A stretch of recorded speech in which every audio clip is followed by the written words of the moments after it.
Welcome to the podcast. It's Milk and Screams. Jacob and Kyle, Kyle and Jacob. Again? That's us. There was no again. I didn't even say okay. No, I'm just saying we're here again. We are here again. Back Just in your us ears. two? Welcome to the pod. That's what I'm calling the podcast now. It's also... What about a cast? You cannot call it a No, cast? we have to call it or the pod. a cast? I also want to call the apartment now. I want to call it the pod. I want that to be the name of the place that we live in. What about the pod studio? Because what it also is. The whole apartment is our pod studio. Oh, It's got a kitchen, 2 bedrooms. Really, only this table is the pod studio. Everything else has nothing to do with the podcast. Whenever we give tours, we have to just gesture to this table and say, oh, there's the podcast studio. Wait, so do you say... I couldn't really tell. Do you say tour or tour? Oh, jeez. This again. Tour is what I thought I just said.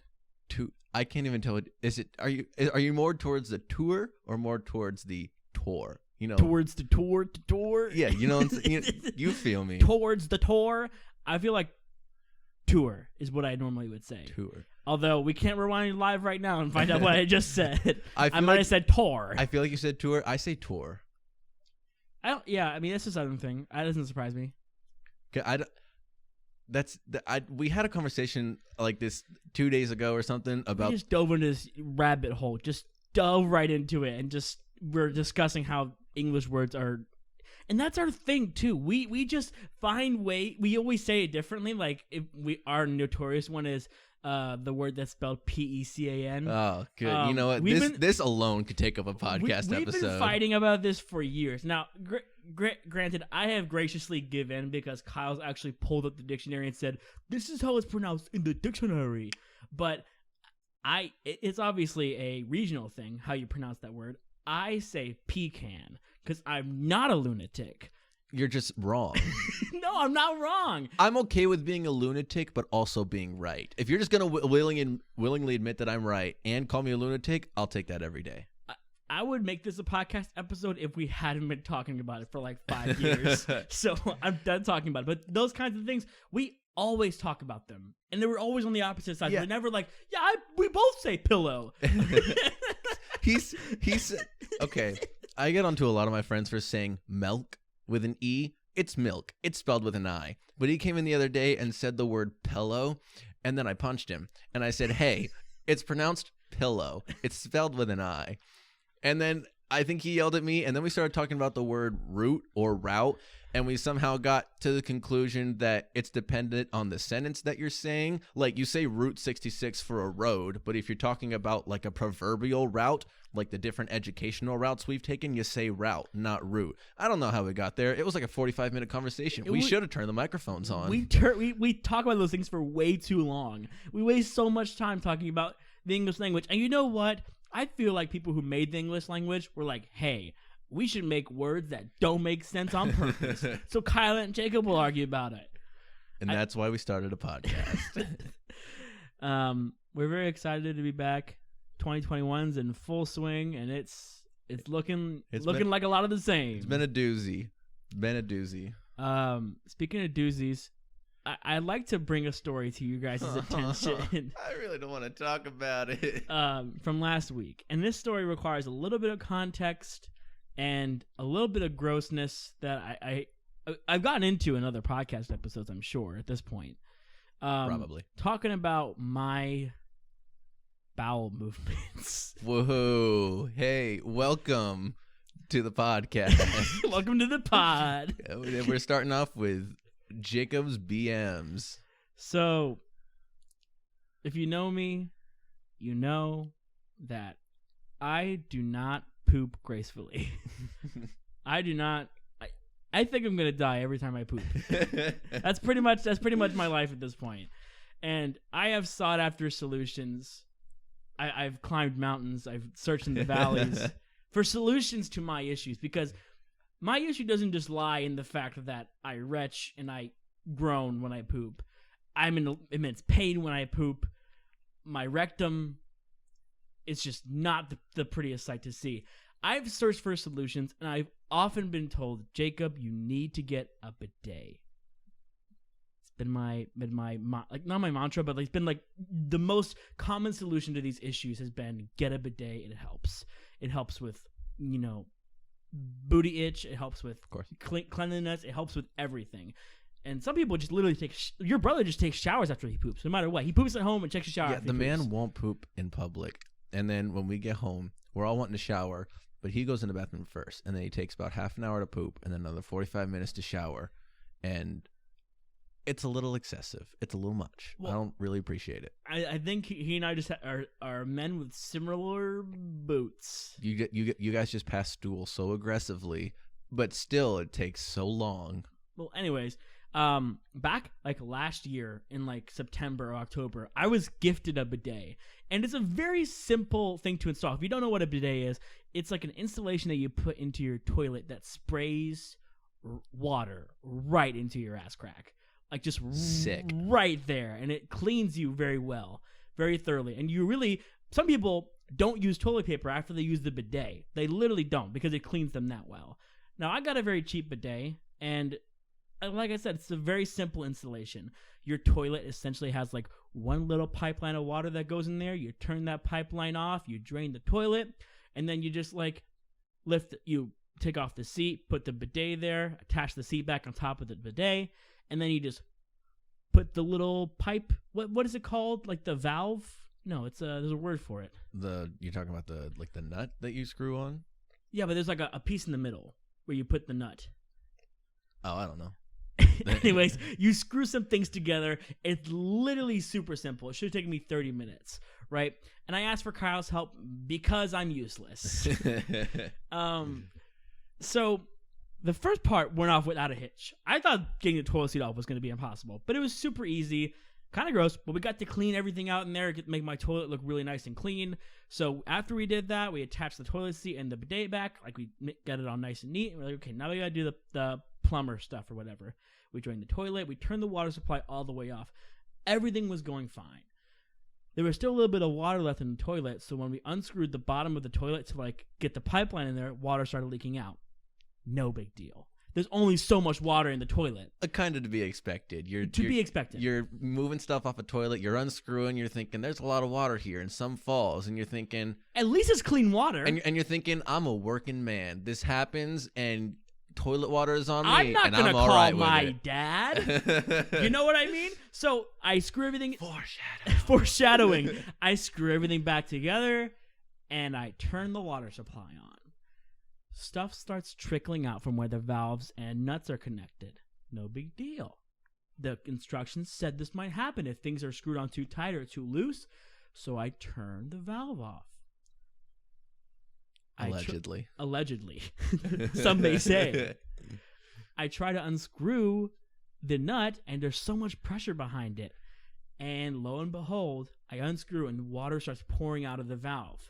And at this point, it's a fast pour. And this is an amount of water where now we're going, okay, not supposed to happen. Yeah. A little bit of panic. Well, and the thing is, we live in an apartment complex, so we don't know if we're technically allowed to install bidets and toilets. No idea. And we don't know if like they have, like, we don't know anything about plumbing. So we don't know if they're like, there's reasons why, like if the valve gets turned a certain way, it won't, close. So I mean, I'm putting every thought into my head, like why is the valve not closing? It literally works like your water hose at home.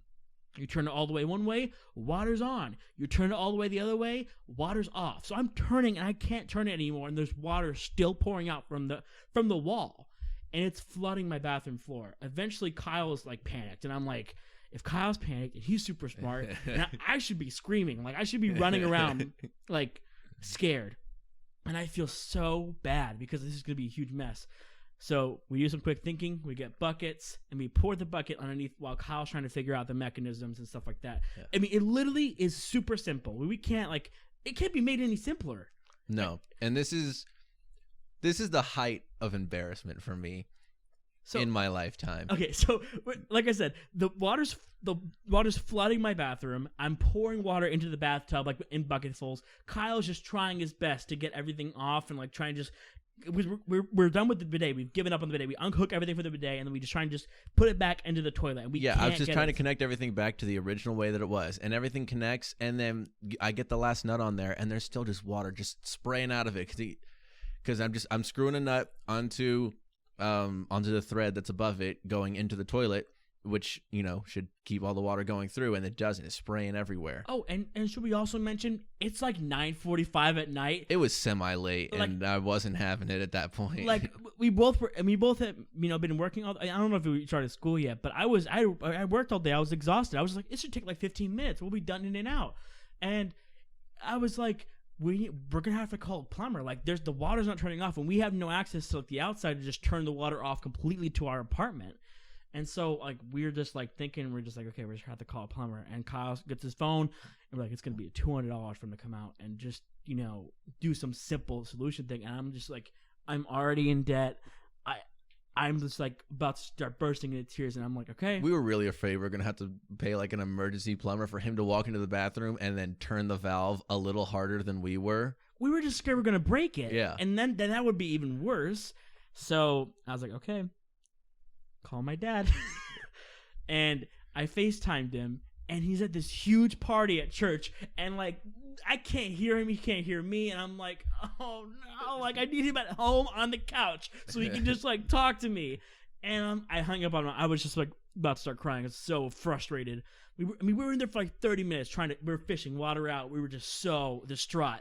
And at this point, the bathroom floor is essentially flooded, on our side at least. It had kind of contained itself to our half of the bathroom, which is good. But it was still like, the water level was like kind of like right at the top of our toes, which is a decent water level to be inside a bathroom floor. That's too high. At least the floor is sealed pretty well, because like there was nowhere I was worried about water seeping through and like creating mold or anything like that. Finally, I get my dad on the phone where he can talk to me, and I'm like, remember that bidet you gave me like 6 months ago? Trying to install it, like, and we can't get the water turned off. He's like, you're not turning it hard enough. And so Kyle gets down there, and I'm literally like, Dad, we've been turning for like 20 minutes. There's just no way. And he's like, well, maybe it's rusted. I don't know. And Kyle's just, and it turns off. And I'm like, okay, well, even still, we can't get it to screw on. And then, like, without it gushing water, he's like, well, it was working before, wasn't it? Wasn't it working fine? And we're like, yeah. And, like, we take it out, and he just happens to see, because we would have been there for 20 minutes trying to figure it out. He's like, hold on. Kyle, show me that. And we're on FaceTime. So he shows me the bottom of it, and he's like, okay, there should be an O-ring that fits right in there. And Kyle just immediately face palms. He's like, where is it? And I was like, check the bidet. And like in the bidet, the O-ring was sitting right in the inside of the threads. We took it out. Sure enough, 5 minutes. And here's where my height of embarrassment starts, right? As I've mentioned on probably the first episode, I'm a mechanical engineering student, right? So that should have been probably the first thing I thought of. Probably should have been the thing before the first thing I thought of, if that's even possible. That should have been an instant thought, right? Secondly, and here's the kick. Here's the worst part for me. All last semester, I'm in this big senior design project, and the first 5 weeks, I have to reverse engineer this stopcock and burette system. Half of it, if not more so, operates on the fact that there is a surface-on-surface connection, and there's liquid going through it. And the only way that you can have liquid not leak when you have a surface-on-surface connection is having a rubber stopper or an O-ring or something silicon rubber based so that they seal together and water doesn't leak. So you would think that while I'm screwing this metal piece onto a metal piece, knowing that surface-on-surface connection needs a rubber stopper, I would have looked at it and thought, oh, this is leaking once I screw it on tightly because there is no rubber stopper inside. I never thought anything close to that. And then the second he said it, like he said, I looked down to my feet in shame, and I really thought about just like not breathing for a couple minutes. I was so pissed at myself and at the situation, and then some more at me. I didn't even want to talk about this story, only because I'm so mad that I didn't think of something so simple, and we could have figured this thing out in 2 minutes. We were furious with ourselves. Like, we laugh about it now. I mean, I laugh about it now because Cosmo laughed once I told the story. He said we should start this episode off with the story of the bidet, and I again punched him, and I don't want to do that, Jacob. I know, and here we are. I insisted. We were filled with shame. My dad just kind of laughed at us, and I was like, "Dude, we almost called the plumber." He said, "Never call a plumber." Because like I can't imagine if he came and just turned the dial harder and found the stopper. I'm like, oh, $20. And your dad threatened to revoke my engineering card. I don't even He has have that it power. yet. I don't even have it yet. I'm gonna graduate this semester. I don't have He it shows yet. up on your graduation day, like, I'll take that. Try again. So it's just a little funny story. I've been searching for those kinds of stories to tell. We just haven't had that many adventures because we both were pretty busy. Yeah. So I mean, I thought that was a pretty funny story to tell on the podcast. So yeah. I'm so mad. Can we move on? Can we move on to your thing? Yes. Like we mentioned last podcast, we have had like ideas since we started that are kind of like on the shelf. I haven't written down like a journal for the podcast, like a creative journal. Kyle has them stored in the deep archives of his whimsical brain. Well, I got them written down in my notes on my phone. That too. I don't have that great a memory.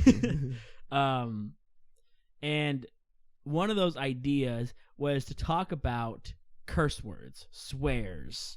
What's another word for that? There's 3 words. I had them like in my brain. What is the word? Curses, swears. I know what you're talking about.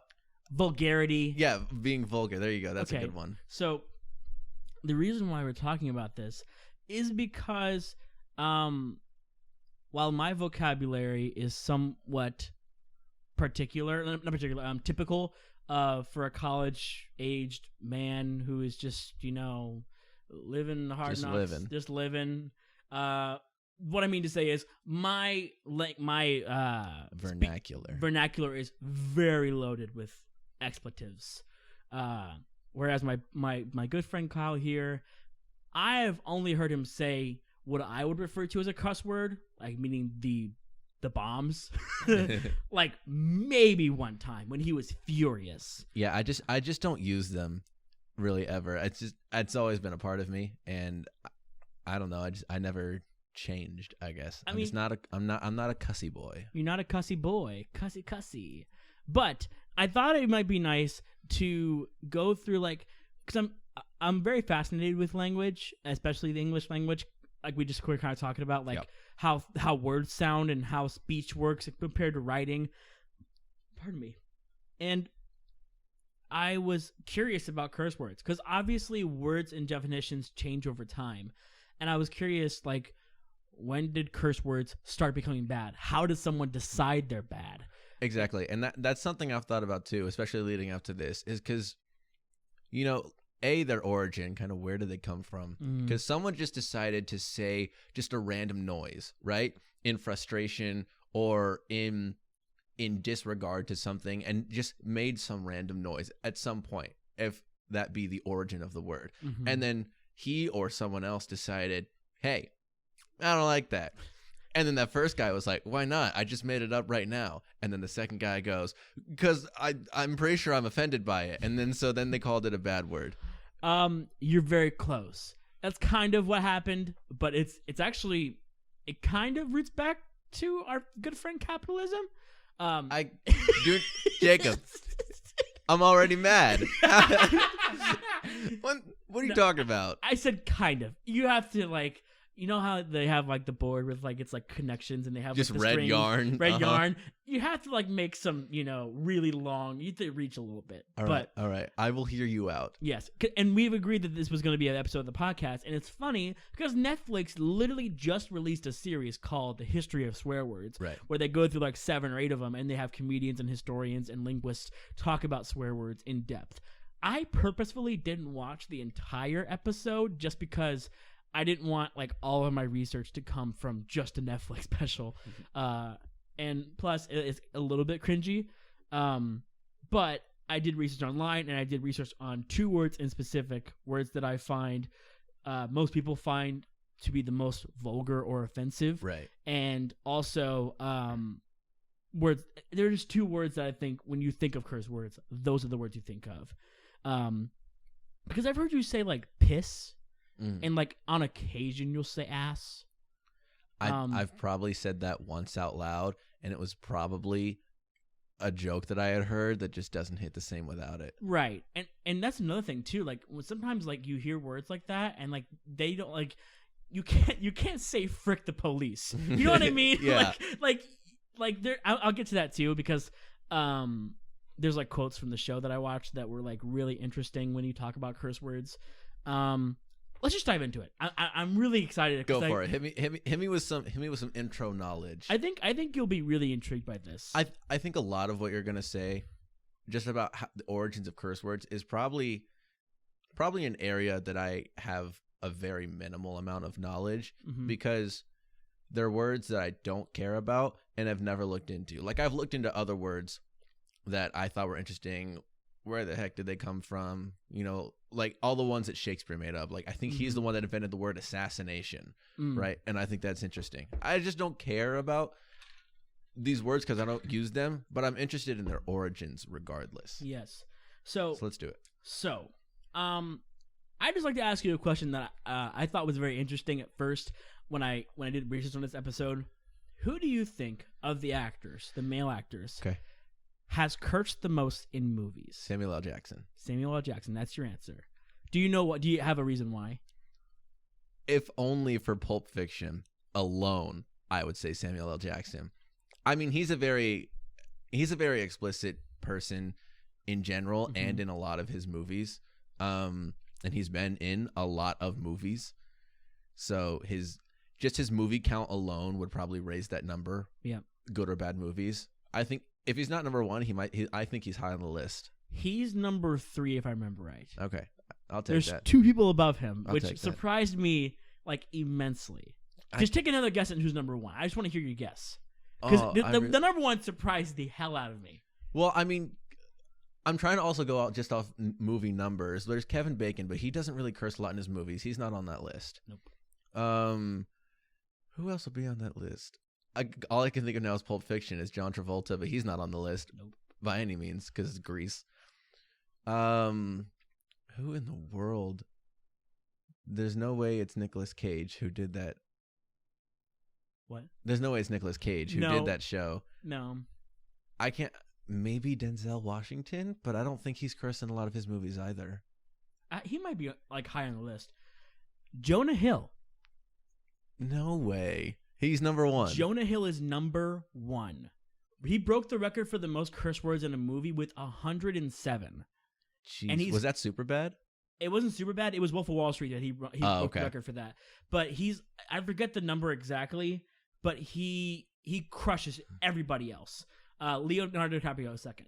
And okay, wow, they're both just Wolf of Wall Street boys. Yeah, well, like Leo has cursed a lot just in progressive movie, and Leo has a big movie count. What surprised me is like Jonah Hill is very famous, but maybe 12.5 movies, like 12.5, like 18 movies total. Right. Whereas Samuel L. Jackson has just this insane roster, and he is known as the MFer man. Like that is his like title. He's like MF and snakes on MF and playing MFer. Like that's his thing. I was genuinely shocked that it wasn't Samuel L. Jackson. Jonah Hill, really? Because, I mean, he's got the Jump Street movies, which I'm sure – I haven't seen them, but I'm sure that there's quite a bit of cursing on his end. Superbad, and then Superbad, you got Wolf of Wall Street. What other movies would he have cursed a lot in? Because I can think of some animated ones that he didn't curse in. The animated ones, obviously, no. But he's far and away the most cursy actor. The most cursy. So that's just a little fact I'd like to share with you to start out. I think it's super, super funny and super surprising. I thought it would have been. I thought Samuel L. Jackson would have smoked him. Right? Isn't that just like shocking? That is all right. I know something now. You know something. You learned something. You can say at least you learned something. Yeah, I'll learn a lot of things, but that so far is the most interesting thing I've learned. So, we're gonna start with the origin for the F word. Okay. I'm going to try and not say the F word or the S word, which is the other word that I'm going to be explaining some of the origins of, just because, out of respect for you, of course, your wishes. Yes, and also, I think it's funny to say words in lieu of them. I'll try not to say the F word so much and just say, like, Fig Newton.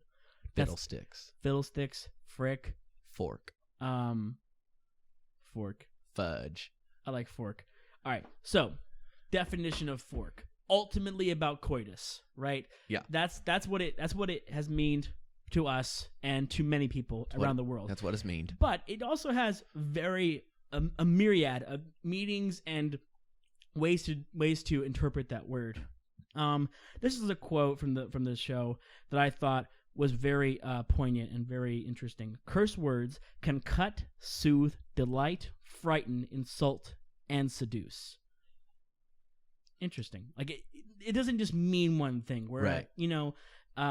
And that's why I think the F word has a lot of power. So it didn't always mean get freaky. Up until the 13th century, it just meant to strike something, to blow, or to hit, which is funny because technically it still has its like first definition in some sense. Like if you say I'm going to F somebody up, like that's pretty much the same meaning. That's true. So it didn't gain that meaning until the 14th century.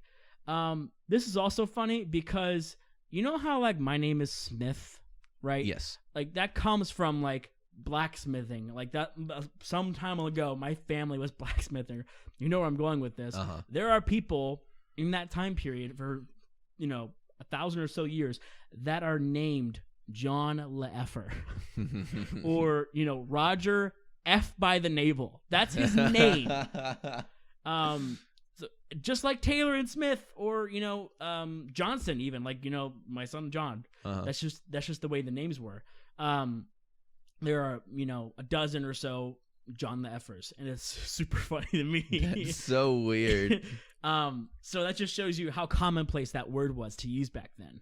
It wasn't offensive. It wasn't used for coitus. It was used literally to strike or to hit, just or to blow. beat somebody up.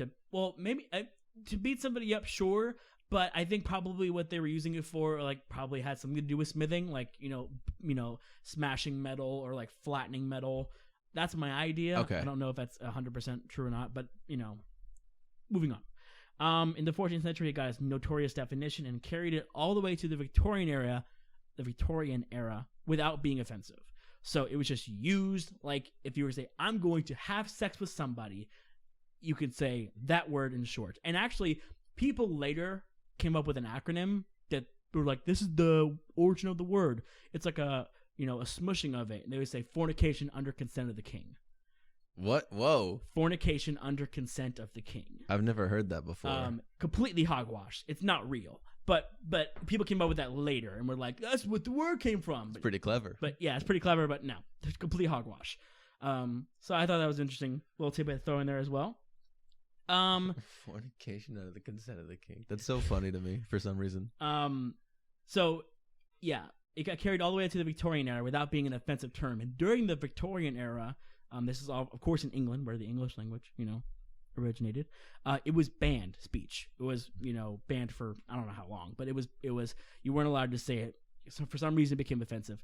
My theory, and probably this has some kind of truth to it, is some rich hoity-toity guy was saying the F word around somebody else, and they laughed, and then some peasant walked by and said, haha, yeah, F you too.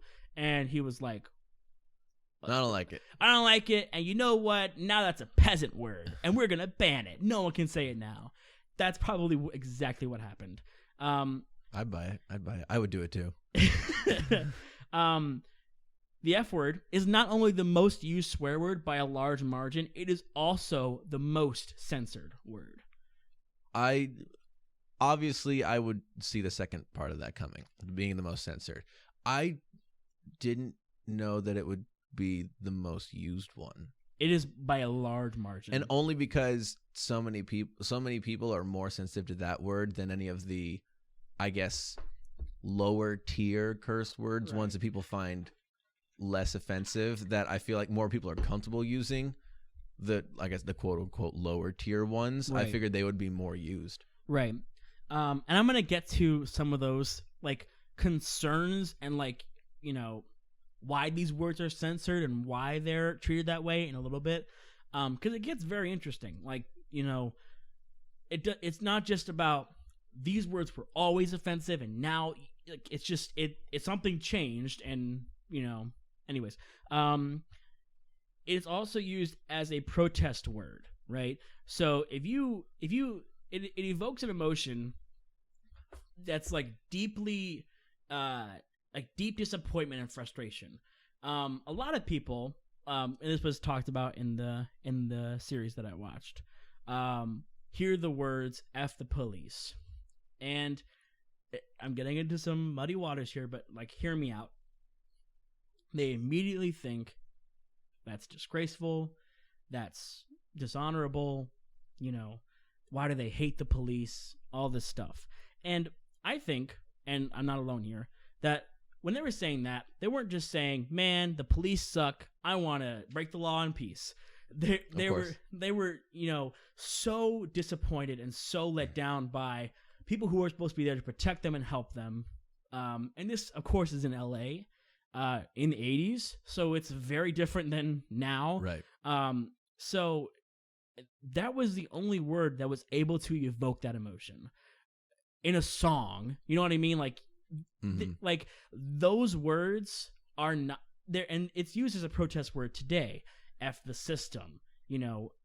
That word is used in a very specific way. It gets your attention. It wakes you up. It causes, still today, 30, 40 years later almost, this emotion. It's the only word that's responsible for that emotion, if that makes sense. And I find that to be very interesting. Yeah, I can imagine this song saying, "Down with the police, screw the police." And it started a cultural uprising that we'll get to in a little bit. And I didn't know anything about this before, because our government kind of wanted to censor us in a sense. They wanted to be able to say, no, you're not allowed to use those words. And everyone was like, no. But the first. That's basically all I had to say about the F word. Now we're moving on to Sugar Honey Iced Tea. Sugar Honey Iced Tea. To be fair, I did not know that was what is it called? An acronym for that word? Mm-hmm. I did not know that was a thing. So I only figured that out a couple years after I'd seen the movie Madagascar. So here's what happens in Madagascar, right? Okay. And this is a run. I haven't seen the movie in a couple years, but this is a quick rundown. They're in the zoo, and then they leave the zoo, right? And they're in their crates, and they kind of get washed up on a beach and can't really find each other. And the lion, who I believe is named Alex, yes, and then Marty the zebra, right? They find each other on the beach. And so there's a slow motion shot, and they're running towards each other, all happy, like a slow motion run on the beach. They're going to embrace each other in their arms because the lovers apart have found each other again somehow on this beautiful beach. Yeah. And so they run into each other, and then like Marty's facial expression turns angry because he's blaming Alex for all the reason that they're there and whatever. So he gets angry, he's running at him. And in slow motion, Alex turns around to run away and goes, "Oh, sugar honey iced tea," and runs away. And when I watched the movie, I don't know, first, whenever I was a kid and growing up, I would see that part and really not think anything of it. I was like, yeah, words, he said. Such a weird. Yeah, and then move on. And then I guess a couple years later, probably sometime while I was in early high school or something, I had pieced it together. And I thought about it, and I was like, they really just skirted around that word with an acronym in Madagascar. You know they curse in Shrek too, yeah? Yeah. I mean, not Shrek 2, but Shrek 1. Yes. They curse in Shrek 1. I was like, well, that's pretty surprising. Yeah. But I had to rewatch it recently. Speaking of that, I think he was allowed to because he was saying it as a donkey. Oh, right. And for himself. It was a double meaning. Oh, well, there's other words in there too. Oh, there are. You're right. Yeah. And it's, speaking of that, back to where, just a quick little side note. I am nearly halfway done with watching the DreamWorks movies. So proud of you. I'm not having the best time.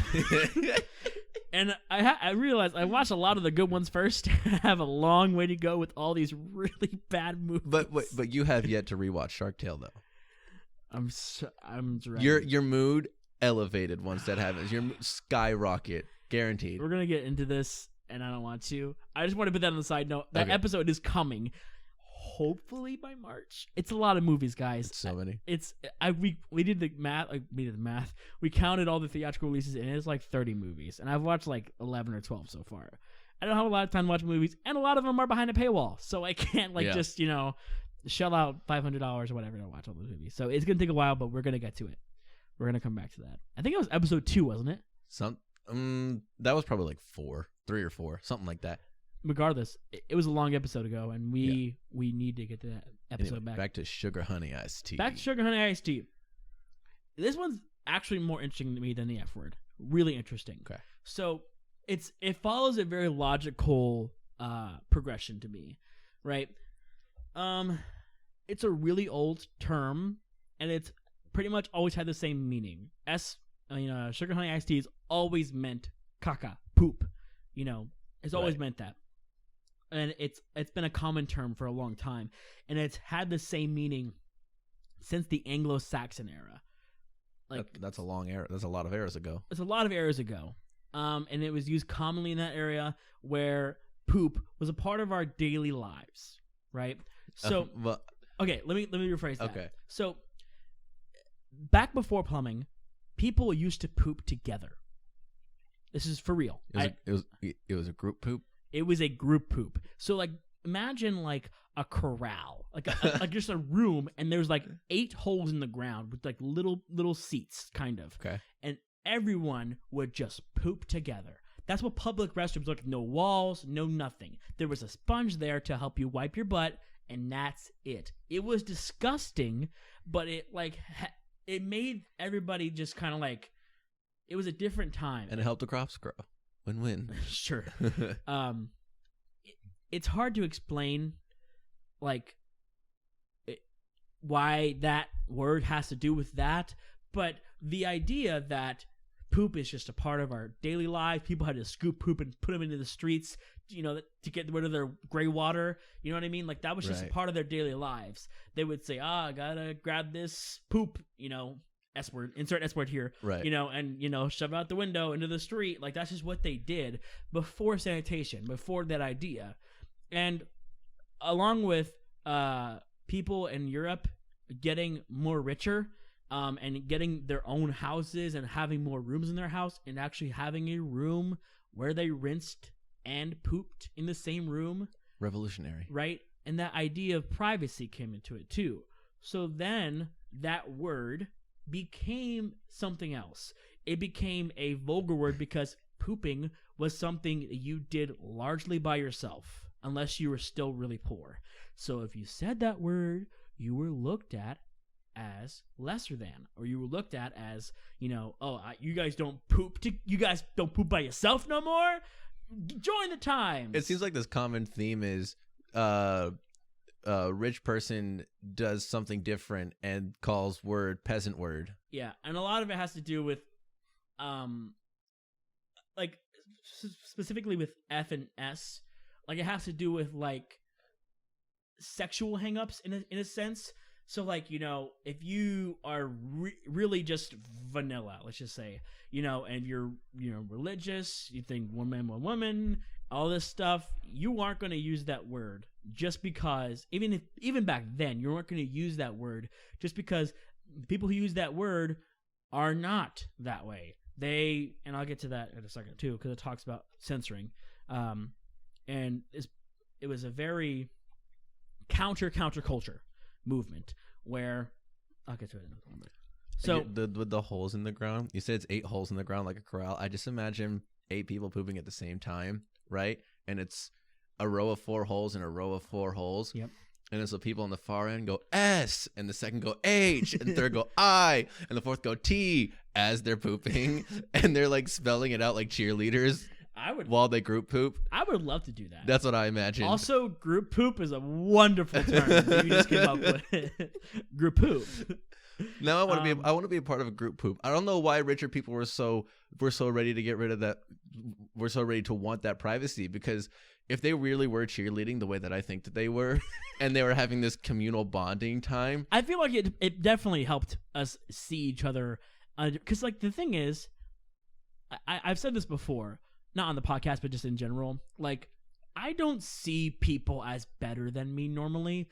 In a psychological sense. Yeah, sure, this person's a better singer than me or whatever. But my boss, for example, he still poops on a toilet. That makes him the same as me for some reason. And I feel like the reason why we have these people who are like, I am powerful. Like, it's because we have privacy. And we have sanitary toilets now. If we bring back the group poop, it's a lot of episode of poop. I was going to say the same thing. This episode's been full of poop. Which takes me to another aside. Why don't we still use sponges? That seems way more effective as a wiping mechanism than paper. Sponges seems... Obviously, it gets dirty in one instance. But if you just had like a group of sponges... I think that's a way more effective wiping mechanism. It was used for a long time. I think disposable paper and having it go down the system is just more sanitary because it takes the paper and flushes it away, right? Even no matter how much you rub that sponge or like clean that sponge, it's still gonna have some caca in it and some germs. I'm gonna invent flushable sponges, and it's gonna be a little more expensive than buying toilet paper, but it's gonna be a much more effective wiping mechanism, and I'm gonna invent them. That's my new goal. Another side note about flushable wipes, because you just made me think of it. Yeah, flushable wipes are horrible for the environment. I hope that your disposable sponges will at least be like completely fizzled out. Like you know what? They're gonna be biodegradable. They're gonna be poop degradable. Here's what's gonna happen. Okay, I'm ready. As you wipe with this sponge, any portion of the sponge that was used to wipe the poop also disintegrates and just vaporizes into thin air. I'm sure that won't damage your bumhole at all. No, it's after the fact. It's like a 5-second delay. You bring it up and you can look at it if you want, and then watch it disappear into thin air, and then you can see how much sponge you have left, and then go and get it. Because people already do that. They already just wipe and look at, oh, that's a dirty piece of paper. How do blind people know they're done wiping? That's what I want to know. Well, do you look at your butthole?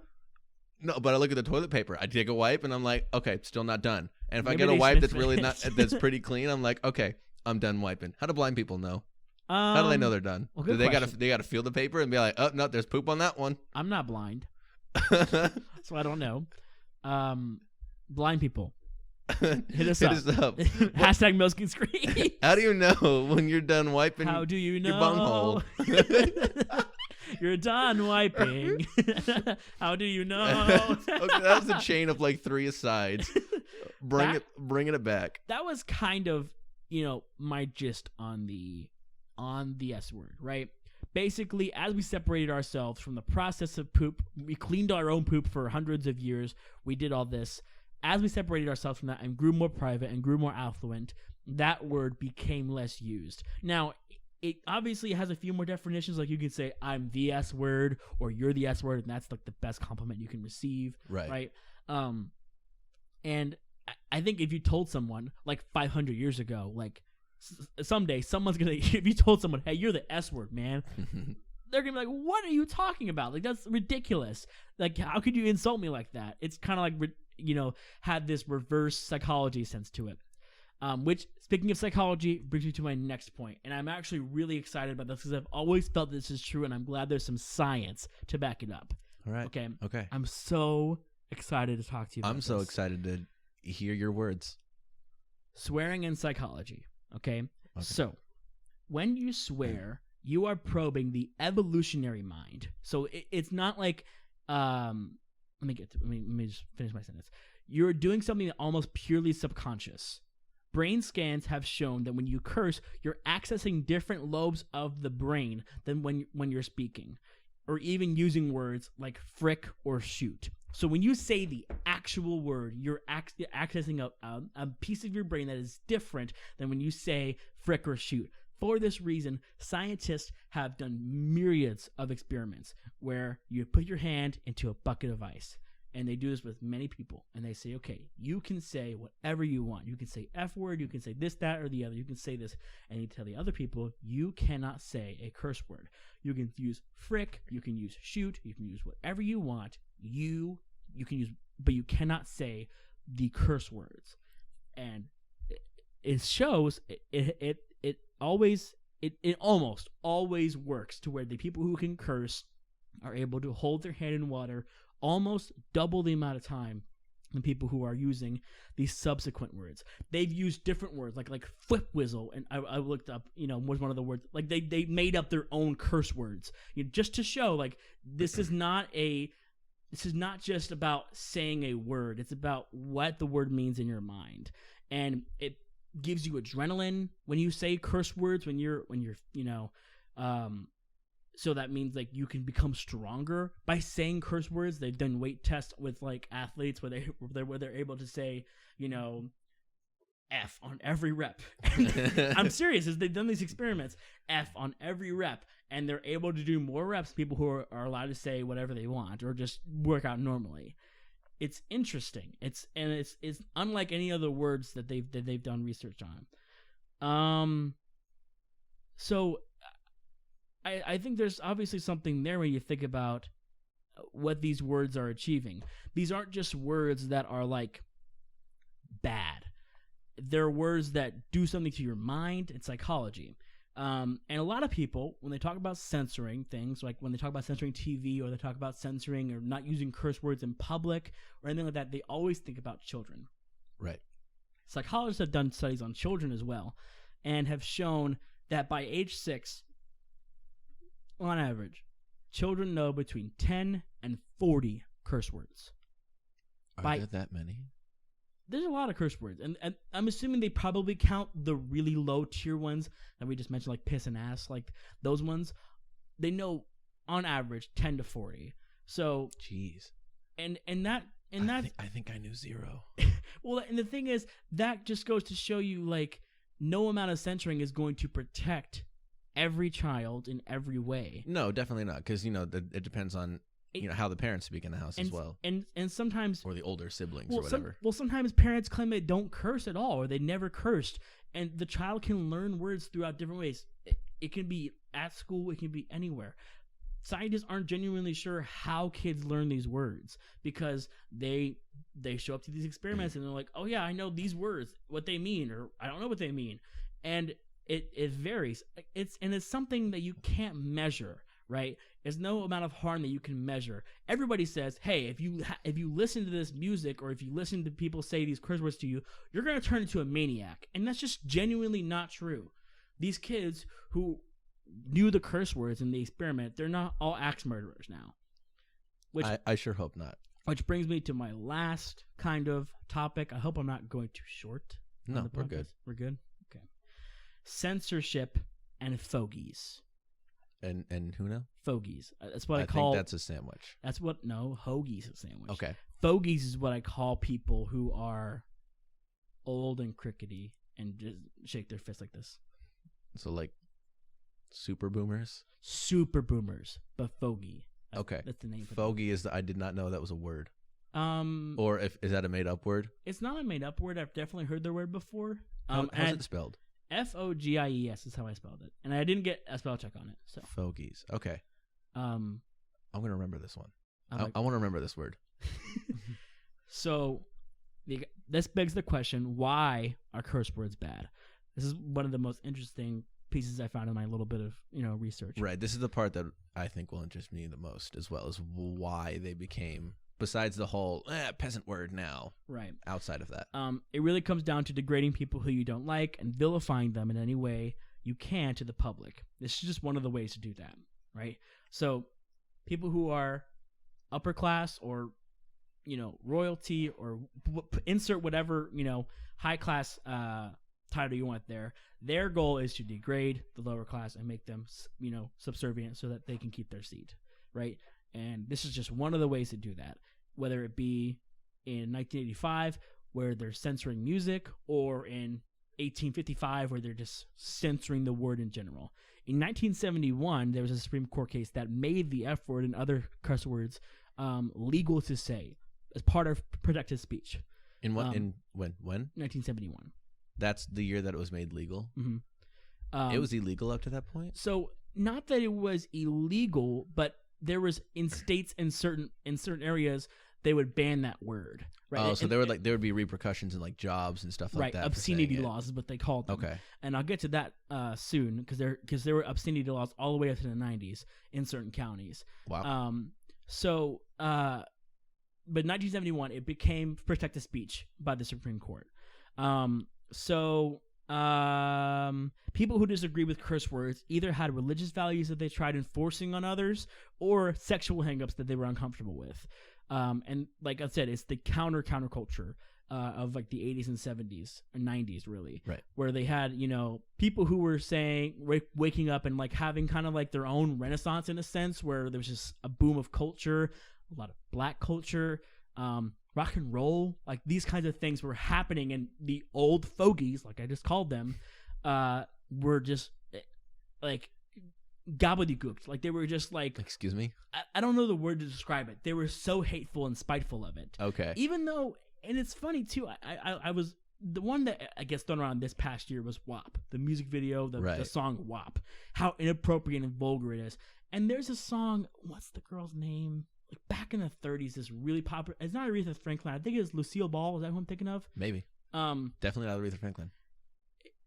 It's an old black singer, like way in the 40s, 30s era, jazz singer. Think like, you know, really early jazz, was singing this obscene, vulgar song that was about her titties and her nipples and all this stuff and sex. Like it was in that age, and it was by this. I think it's by Lucille Ball.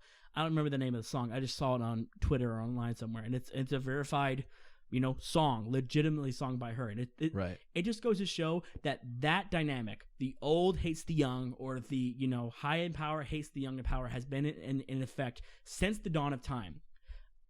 Plato is quoted by saying the Greek tragedies of his time are going to damage the children's minds and make them crazy and want to murder people. And his student, Aristotle, disagreed with him. Like, this dynamic has existed since the dawn of time. It'll forever be here. It's kind of like the generational, you know, disparity, how even we now, you know, being 22, look at like our 16 or, you know, younger sisters and go, why are they on their phone so much? Like we complain about that stuff, and like we why don't they go outside and play? Like, why are they on their iPads? Like, that will forever be our argument. We had to play outside. We were the last kids to play outside ever. Like, we were the last kids to play outside. And see, you're already smiling and saying, well, yeah, we were. But like, proud of it too. And like, I guarantee you, in the 20s, they're like, you know, everyone's looking down their newspaper. What the heck? Printed press. What's this all about? I want to write on a tablet. Like, that's just that's what their whole thing was. Look at me and talk to me. Look at me. So, in 1985, in a cultural melting pot of rock and roll and rap music on a steep incline, the Parents Music Resource Center was formed. Oh. Okay. This was a group that was formed by Tipper Gore. You may recognize her last name. She's Al Gore's betrothed. And another woman that I can't remember her name, but she was also married to a congressman. Her name was Tipper? Tipper Gore. That's what her name was. Tipper Gore. Jeez. They didn't really give her a chance, did they? I want to know what her last name was before she got married. Well, you keep talking. I'm going to try and find out real quick. Okay. What was their goal? To control and regulate music that they deemed vulgar for their children. You got to think, this is at the peak of pop music in the 80s. So you had rap music, but you also had this rock and roll that was just so filthy. It was all about sex, drugs, and rock and roll. That was the main pumping force of everything. Right. Did you find the name? No, you keep going. Okay. So, like I said, even today when you hear boomers and stuff like that talk about music that's, you know, popular today, that's all you hear. It's too vulgar. It talks about sex too much. It glorifies these things. Why aren't we were more religious. We were more, you know, this, that, or the other.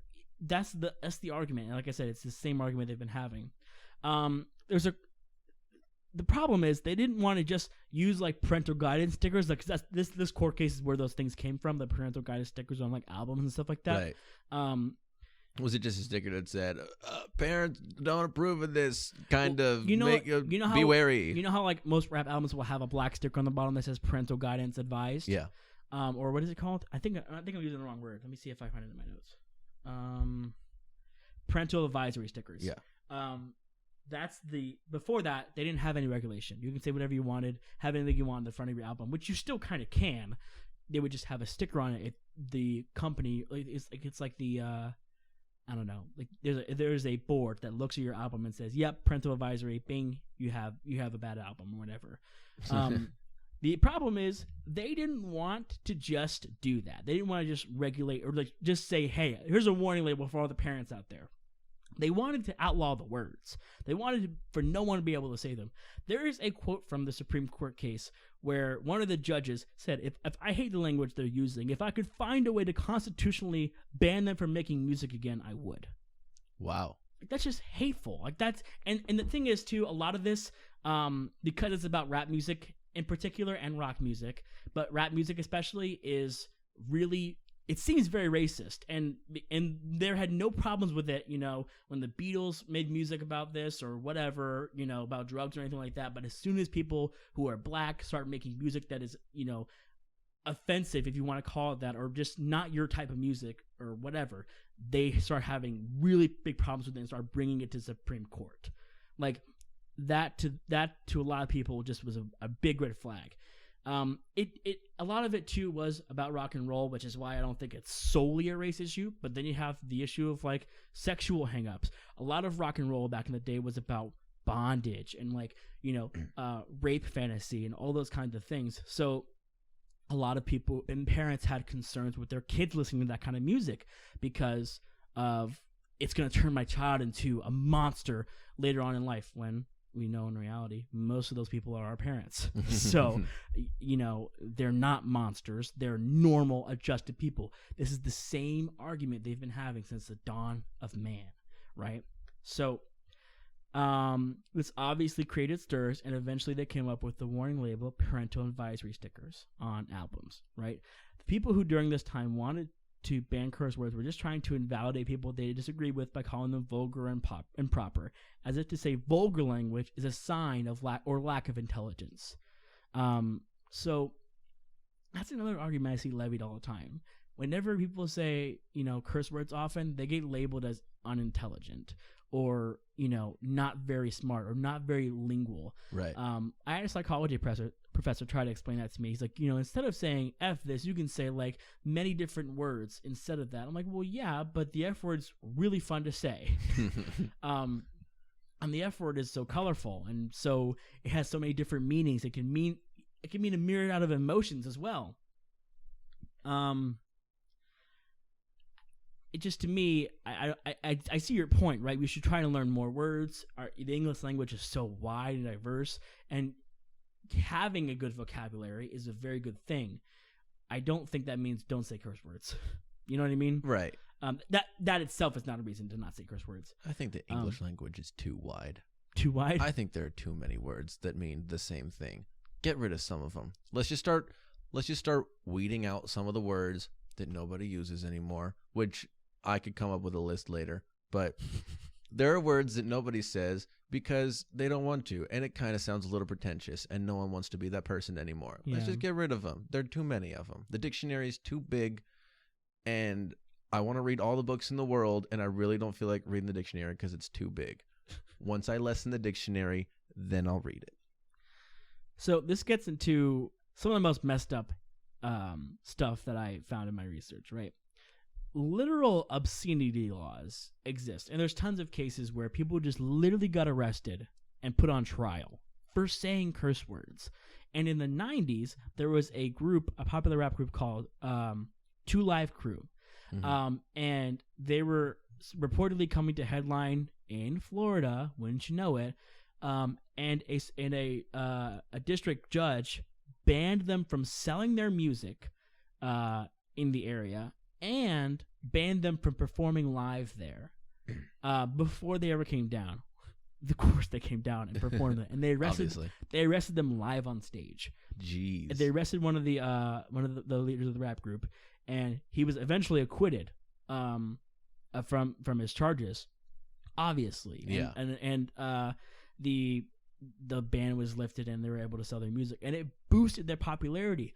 That's another thing about the whole parental advisory stickers. This made kids want to buy those records more, like 100%. The second they saw that parents thought maybe you shouldn't listen to it, their little dumb kid brains like, oh, that means I definitely want to be a part of this. Like that just helped pour gasoline on the fire that was, their kids. And I don't know. I just think that that whole thing is pointless. And it's pointless today too, because we purchase and listen to music in completely different ways than we did in the 90s and 80s. Right. You know, you had to go to a record shop or a CD store and buy the CD and put it in a radio or a Walkman or something like that.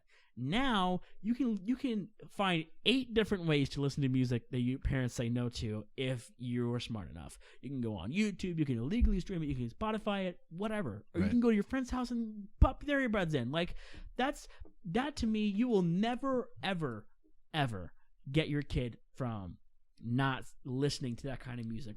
And I know this is turned into like a music censorship thing and a TV censorship thing, but I want to put it like this because this is the exact same thing that happened.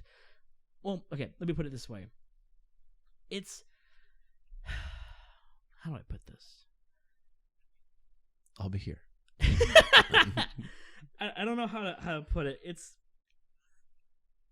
the same tools that they use to degrade people for other things. It's the same trick used over and over again. If you make people feel shameful for the words they use or the actions they do or whatever, you can control them, and that's a way of control. And whatever they can do to get you to control you or keep you in line is what they'll do. And that's, to me, using your language. And it's one of the first things that our founding fathers say. You know what? You should be able to say whatever you want, even if it's like super, super dumb. Like, that's one of the first things they had on their mind. You have to be able to say whatever you want. And even now, 200 years later, in the 90s and 80s, and even today, with censorship laws in movies and in TV shows, like even in the 60s, there was laws that were banned curse words in movies. But then, or like, they had a whole list. You can't have sex in movies, anything, like, right, up until the 60s. And European movies wanted to come over and compete with us in like our own movie awards and stuff like that. They wanted to put their movies on the film festivals and stuff like that. And they all had like sex scenes in them, and they were talking about drugs and like, violence, and like we couldn't accept those movies, and those movies were obviously great. So we started changing our rules, and you can see like a steady progression where movies in America were strictly about like America, a family or a little girl. And then in the 60s and 70s, stuff started getting more provocative. You started seeing stuff about mental illness. You started seeing stuff about sex and about war and about, controversy and, stuff that interests humans, not just super cookie cutter, musical type things. Right.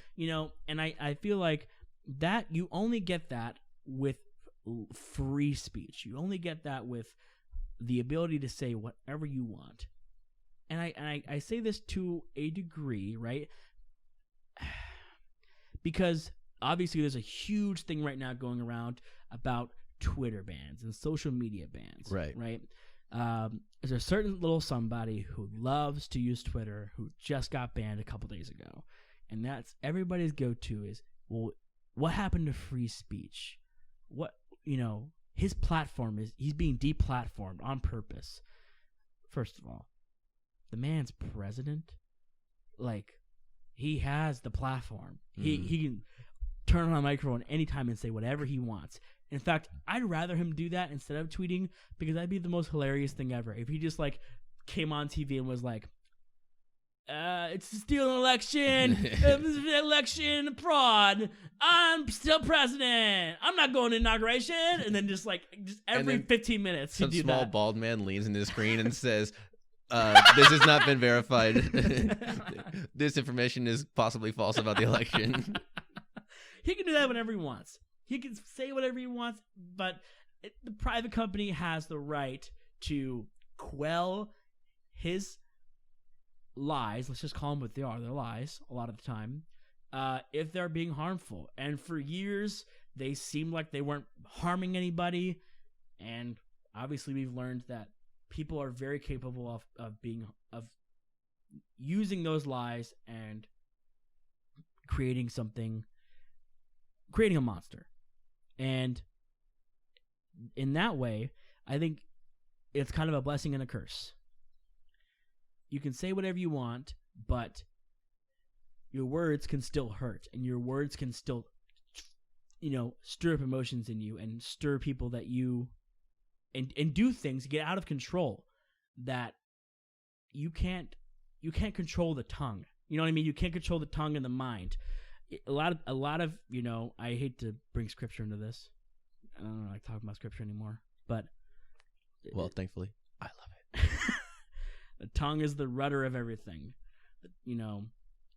It gauges everything. I don't know what else to say. I'm on a rant now. Well, like you said, words have a lot of power. Swear words are not. They have a lot of power to do, like you said, to hurt and to harm and to put people down. And I think the only way around that, out of censorship, is reciting this verse. And this is how the verse goes. Sticks and stones may break my bones, but words will never hurt me. We speak it into existence and words can't hurt you. Obviously kidding. Outside of that, the whole thing about swear words, I don't really understand. Now I do understand how they got put into this position of bad. No, we don't like that. Our kids aren't safe.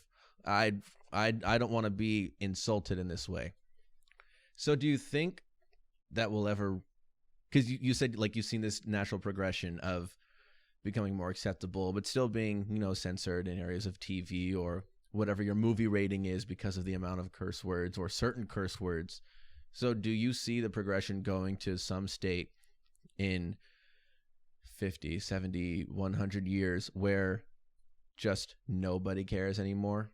Just kind of, in all belief systems, non-belief systems, TV corporations, music, where everyone's just kind of at a point where they say, it's just words, say the words anywhere, I guess. Who cares? One can only hope. I think that'll free a lot of people from this rigid relationship with generations. That's why I say one can only hope, because I do not think that will ever happen. There will always be something that is seen as taboo to the generation older, that to the generation younger entices them and wants them to be like, that's what they want and desire. And it's a cultural shift. Cultural shift is never comfortable for everybody. Right. In the 80s and 90s, it was obviously very uncomfortable to old people because they wanted to outlaw words or outlaw, what music could come out and how it came out and do all of that. That was their idea and what they thought was right for their children or, whatever. I truly think that those people were just religious or uptight or whatever, and they felt like because they have that power and that seat or whatever, or their husband has that seat, they can enforce the law that says, no, you can't do that. And it's all about power. If you feel like you have power, I mean, think about how much power Plato must have felt.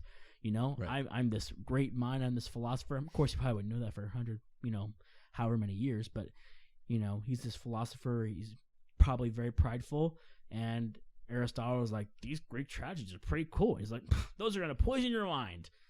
It's that same, and then back and forth. And then we named a kid's toy after him. So what does it really say about the people in power? I mean, it really. Like I said, I don't think that this will ever change. I think eventually we'll probably look at the S word, like we look at the word crap, because words definitions change and their context change and everything. I think eventually, sure, we'll look at that, but there will always be something else. Something else will become taboo, and the older generation will despise it and revile it, try to outlaw it, and the younger generation will go, well, if I can sneak around, I can get it. I hope I made sense. I know I ramble a lot, and I lose track of my words, and my tongue moves faster than my brain. I think we all have that problem. I especially have that problem, which is why I stutter. I stutter so much. My tongue maybe we shouldn't have started a podcast. We started so much. I can't even get the words out about not doing this anymore. Is this the last episode? You know what, everybody? This is it. Thanks for tuning in. Thanks for coming along. We couldn't even make it to 10 episodes. No. That's sad. We made it to 8 if we even post this now, because now I'm self-conscious. You know what, Kyle? We've inspired the minds of many, and we should carry on, even despite our linguistic challenges. Alrighty. I'm trying to speak ultra slow and articulate so I don't sound like a buffoon. I will bear this cross for at least one more episode. for at least one more episode. Kyle, I would like to know before we exit this podcast. Okay. Have I, at least in some sense, changed your mind, changed your views? Like, do you plan on entertaining the thought of using some of these words maybe in the distant future? And I was thinking about if I was going to have the chance to say the thoughts that were in my brain, which are these. I, obviously growing up with the religious background that I had, the way I was raised was no cussing, bad, don't do it. And I was like, okay. So I didn't. Mm-hmm. And then, somewhere in like the middle of middle school, I got into this phase of I'm around my friends, I'm a cuss with them as long as they're not my church friends, like people I was in band with or whatever. Mm-hmm. And I'm a cuss. And then at some point after that, I felt, convicted is the word in my beliefs. And I said, okay, no more. And at this point in my life, I'd, cuss all you want. I don't clench my butthole when I hear a cuss word because I'm like, oh, now I'm suddenly uncomfortable. They exist. People say them, whatever. I don't have a problem with. How do you feel knowing that they're meaningless? There's no like, oh, this word means something bad and you shouldn't say it because it's a curse. Like, how do you feel knowing that that's like? Well, looking at their origins and knowing that they were meaningless from the start is one thing, but like we were talking about cultural shift, the way the culture has shifted is that now they're, now they were meaningless and now they have this connotation to them that is fairly deeply rooted within me. Even if I really tried to uproot that, right? I don't really have a desire to curse, period. Like, I don't actively avoid the words when I have a thought and I don't think I want to use this word, I'm going to use a different one instead, right? I don't actively avoid them. I just don't use them, nor do I really have a desire to. So, like, I don't have a problem with people that do, obviously, but I that's just not a part of me, and I really feel no need to try to make it a part of me. Does that make sense? It does, and I can respect that. I feel like because you haven't felt it in such a long time, the power of like the F word, like, and I know I pretty much know what your answer is going to be, but I'm still going to ask it. Would you be willing to try and curse right here on this podcast? I knew you were going to ask this question. Would you at least? Because I feel like I've done a pretty good job of skirting past the curse words, as some would say, right, past this, and I feel like you could return the favor to me by slamming right into one of them. No, right now. That's a 2-to-1 ratio. All you had to do was not say words that you're perfectly comfortable with, and then make me say words that I just am not comfortable saying. Well, you just said you weren't uncomfortable saying them. No, I said I'm not uncomfortable around people who say them. Like, people say them like I'm not a prude. Like, when people say I'm not just like, oh no, I'm uncomfortable and this person is the worst person than I thought that they were. Just myself, because like this is how I've always been. So if I were to say it, I would immediately feel the pang in my if I said that, right? Right. I would not feel power. I know exactly what I would feel. I would feel this pang in my chest that goes, "Oh, that was bad. No, don't do that. Oh, the conviction is rising." Even if you just said like, even if it wasn't directed at anybody, degrading them or putting them down or just yelling at the situation, if it was just said into the abyss, I would still feel this. I would still feel this knock on my door in my chest, going, "Hey, don't do it. Stop that. That ain't." I would not feel power for sure. I would feel smaller. Okay, maybe you wouldn't feel power, but you'd feel like release, like I feel like there are chains on you, Kyle. No, I would feel smaller. I would feel smaller if I did. You don't know because you won't try. But I will respect that. And it's the same way that I know for a fact that if I shaved my head bald, I would glisten in the sun. It's the same thing. I know what the outcome is going to Weird, but okay. I know what the outcome is going to be, even without doing it. Maybe one day. I can hear you. I can hear those glorious lips utter the. Don't call my lips glorious. I want to focus on the group poop part of the podcast. Let's talk more about that. Maybe another time. That I'm willing to, right here on the podcast. That I'm willing to do. Well, I hope you guys learned something at least. I would recommend, even though I haven't watched the entire thing, to go watch that Netflix series. It's fairly interesting, and I have a feeling there's stuff there that delves further into this idea of censoring and how and why we censor things, and stuff that I really just didn't have time to watch. But also, like I said, I didn't want to glean my entire thesis. I cannot stop hiccuping for the life of me. Gleaning my research from just one Netflix special. So I wanted to do my own research and dig a little bit. Yeah, it was a good call. What'd you think? Did I do a good job? Yeah, I definitely think so. Did you learn anything? Yeah, I mean, I learned that Anglo-Saxons group pooped.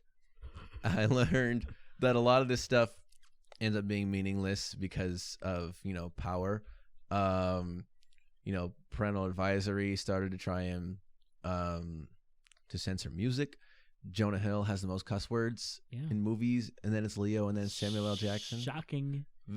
Shocking to say the least. If I really anybody thought it was actually Sam. guessed Jonah Hill on the first try, I'll give you $1. I'll give you a hug. All right, so I give the money now. I'm the money pockets. You are definitely the money pockets. I am the broke one. Folks, we're excited to see you next time. Until then, have a good one. Stay blessed. And sayonara. Much love. Much love.